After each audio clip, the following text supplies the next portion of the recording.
ये कहानी एक फेमस कॉमेडियन की है जो कि एक बहुत ही खूंखार सीरियल किलर को पकड़ने में सरकार की मदद करता है। इस सीरियल किलर का नाम जोई है, जिसकी उम्र लगभग 28 साल है, जो कि कैलिफोर्निया स्टेट में एक पुलिस ऑफिसर के पद पर कार्यरत है। जोई कोई आम मानसिकता वाला इंसान नहीं, उसे लोगों को हर्ट करने में बहुत मजा आता है। अब साल है 1974 का।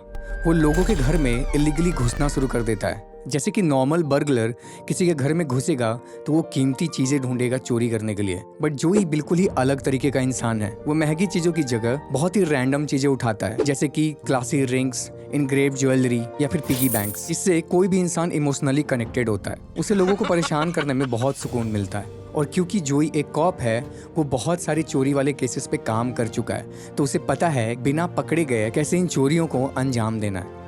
वो तकरीबन 2 साल तक इस काम को अंजाम देता है, लेकिन फिर उसके लाइफ में एक प्रॉब्लम आती है। रैंडम चीजें चुराना अब उसे थ्रिल नहीं दे रहा था। अब जोई ये सब करते करते बोर हो चुका था और फिर वो अपने इस काम को एक लेवल अप करता है। वो अब लोगों के घरों में घुसता है और जिस भी लेडीज से, जिस भी औरतों से उसका एनकाउंटर होता है, वो उसे मोल करने लगता है। जोई इस काम को बार बार करता है और ये काम करीबन 3 साल तक चलता है। अब जोई को ये काम करने में भी थ्रिल नहीं आता है। फिर वो अपने काम करने के तरीके को एक नेक्स्ट लेवल पे ले जाता है। अब वो लोगों के घरों में घुसकर उनका मर्डर करने लगता है। अब साल है 1986 का। अब जोई की उम्र लगभग 40 साल हो चुकी है। अब वो कॉप नहीं रहा, बट वो अभी भी लोगों के घरों में घुसता है और उनका मर्डर करता है। दरअसल वो पिछले 10 सालों में 120 घरों में घुस चुका था और उसने 51 औरतों को मोलेस्ट और 13 लोगों का मर्डर करा था। जोई अब बहुत खूंखार बन चुका था, लेकिन फिर उसी साल जोई ये सब करना बंद कर देता है। ऐसा माना जाता है वो इसलिए रुक गया क्योंकि 1986 के साल में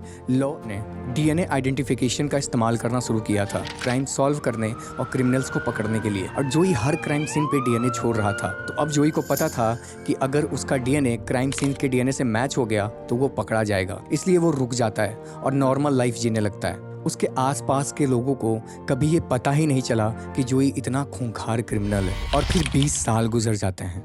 अब साल है 2006 का और यहीं पे हमारी मुलाकात इस कहानी के एक मेन कैरेक्टर मिखाइल से होती है, जो कि एक ट्रू क्राइम वेबसाइट चलाती थी जिसका नाम था ट्रू क्राइम डायरीज।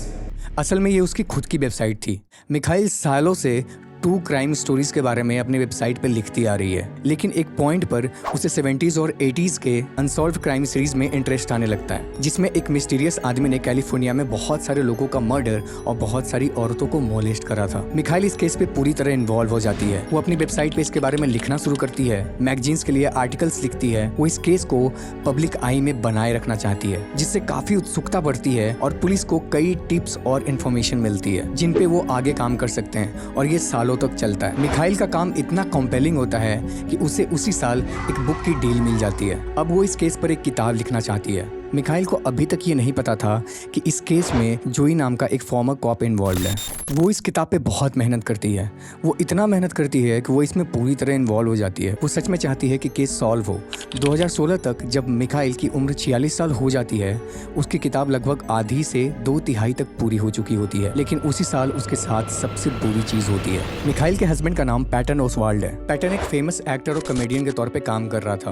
वो कई टीवी शोज में रहा है, जैसे कि Parks and Rec, Brooklyn 999, Agents of Shield. उसने काफी काम किया है। तो एक सुबह पैटर्न घर पर होता है और बेडरूम में जाता है जहां मिखाइल सो रही होती है, और वो देखता है कि मिखाइल सांस नहीं ले रही है। बाद में जब ऑटोप्सी होती है तो पता चलता है कि उसकी मौत कोई हार्ट कंडीशन के कारण हुई है। मिखाइल जो दवाइयां ले रही थी उसके ओवरडोज के कारण ही उसकी मौत हुई है। ये बहुत ही सडन और बहुत ही ट्रेजिक था, और जाहिर है कि पैटर्न बहुत ही ज्यादा हताश हो चुका था मिखाइल की मौत से। ना सिर्फ उसने अपनी बेस्ट फ्रेंड, अपनी पार्टनर को खो दिया, बल्कि वो एक पब्लिक फिगर है, इसलिए ये बात बहुत ही जल्दी और बहुत ही ज्यादा तूल पकड़ लेती है। पैटर्न को ये भी पता होता है कि इस किलर को पकड़ना मिखाइल के लिए कितना ज्यादा इंपॉर्टेंट था। उसने पहले देखा था कि मिखाइल अपनी किताब पे कितनी मेहनत कर रही है, इसलिए पैटर्न डिसाइड करता है कि वो मिखाइल की अनकम्प्लीटेड प्रोजेक्ट को पूरा करेगा और उस किताब को पब्लिश करेगा। और फिर वो काम पे लग जाता है। वो एक जर्नलिस्ट और मिखाइल के साथ काम कर रही एक बंदी को कांटेक्ट करता है, और वो लोग मिलकर मिखाइल के सारे नोट्स वगैरह पढ़ते हैं, उसके रिसर्च को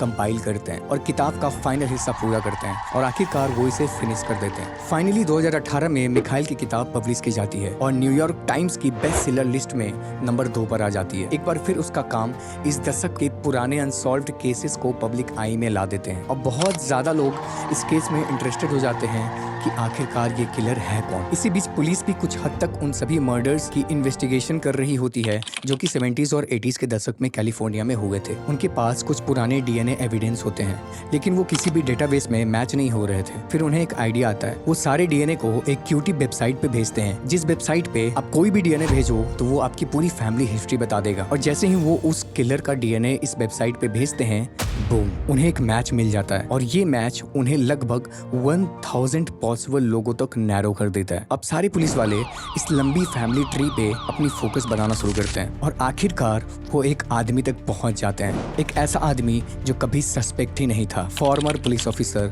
जोई। इस पॉइंट पर जोई की उम्र लगभग 72 साल हो चुकी थी। वो बूढ़ा हो चुका था और पुलिस को लगता है कि ये कौन है। लेकिन जब वो उसकी बैकग्राउंड की जांच करते हैं तो उन्हें पता चलता है जोई हर क्राइम सीन पे अवेलेबल था, लेकिन फिर भी उन्हें उसका डीएनए चाहिए था जो उन क्राइम सीन से मैच कर सके। और जोई ऑब्वियसली अपना डीएनए देने वाला नहीं था, तो पुलिस उसके घर के आसपास चुपके से उस पर नजर रखने लगती है और उसके फेंके हुए ट्रैश को कलेक्ट करती है, जिससे उन्हें उसके डीएनए के कुछ सैंपल्स मिल जाते हैं जो कि क्राइम सीन पे मिले हुए डीएनए से 100% मैच कर जाते हैं। 32 साल बाद जोई को गिरफ्तार कर लिया जाता है। ये है उसकी मगशॉट और आखिरकार जोई को उम्र कैद की सजा मिलती है। और उधर 2020 में मिखाइल की किताब को एक HBO डॉक्यूमेंट्री वेब सीरीज में बदल दिया जाता है जिसका नाम I'll Be Gone in the Dark ही होता है। तो आपको हमारी रिसर्च और हमारी कहानी कैसी लगी प्लीज़ कमेंट्स में बताएं। अगर आपको हमारा चैनल पसंद आया है तो प्लीज़ सब्सक्राइब भी कर देना। Thank you so much. Peace out.